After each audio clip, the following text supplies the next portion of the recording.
Stéphane Mazet. Bonjour Bob, ça va bien? Ouais, super, depuis que j'ai eu un prix en plus, ça va encore mieux.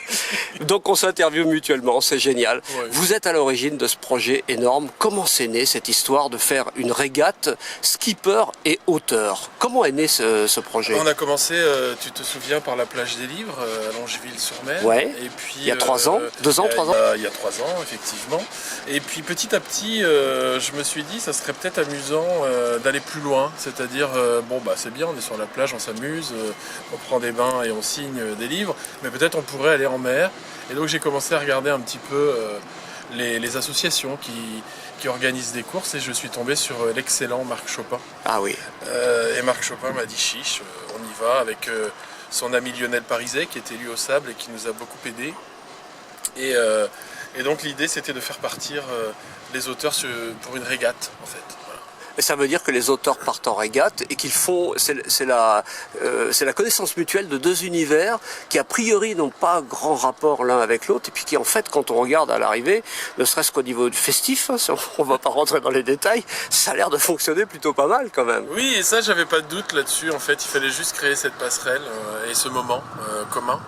Et donc c'est vrai que ce sont deux mondes de solitude.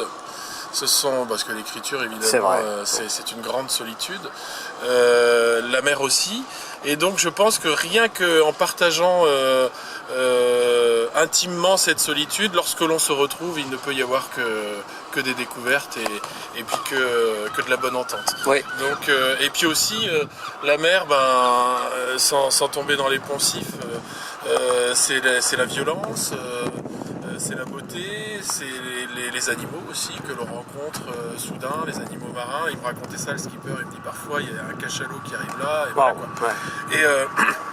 Et l'écriture, c'est inventer des choses, c'est aussi la violence, c'est aussi la lutte contre soi-même, avec la maladie, c'est la plus belle lutte contre soi-même. Ouais, bien sûr, y compris en rapport avec la mer d'ailleurs, parce que des récits qui racontent vraiment des histoires de cachalots, notamment, je pense, peut-être Jules Verne avec Nemo, et puis bien d'autres, la chasse aux cachalots géants, qui est la quête d'une vie, etc. Ça peut constituer des univers. Oui, cette littérature, en plus, c'est mon sentiment, est un peu évanescente. Donc c'était le moment de la recréer autour d'un événement moderne. C'est ça. Alors la suite alors la suite, rendez-vous effectivement l'année prochaine, on va recommencer. Parce qu'on aime bien... toujours au Sable d'Olonne. Toujours au Sable d'Olonne, je l'espère. Oui, c'est parti pour en tous les cas. On va un petit peu...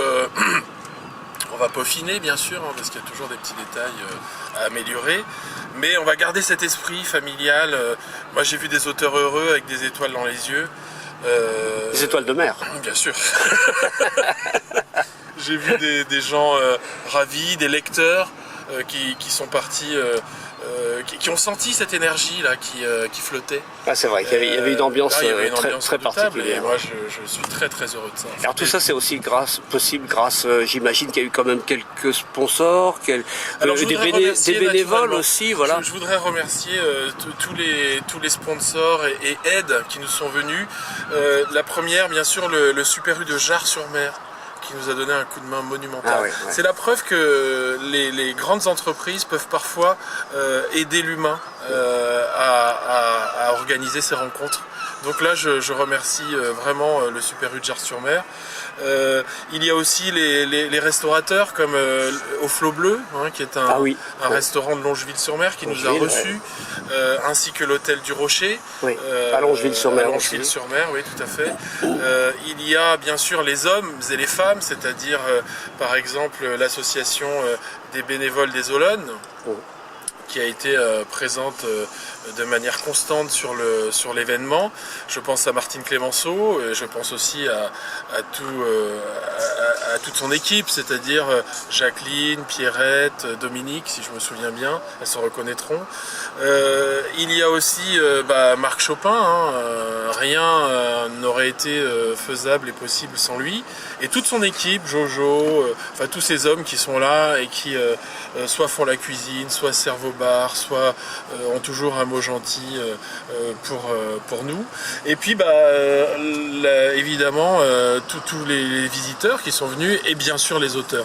Je les remercie parce que c'était une première, et c'est pas évident de dire oui quand il s'agit d'une première. On peut dire bah, je vais attendre l'année prochaine et tout.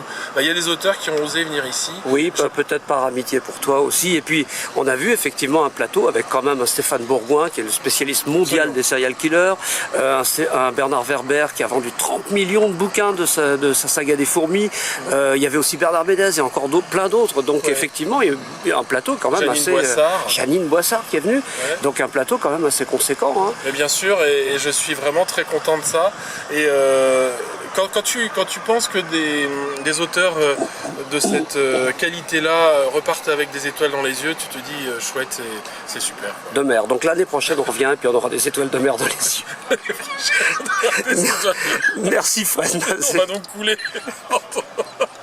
On va donc couler avant d'arriver. Parce que pour avoir des étoiles de mer dans les yeux, il faut qu'on nous retrouve quelque part. C'est vrai. Bah, l'année prochaine, plongée. Allez, à l'année prochaine. À l'année prochaine, merci.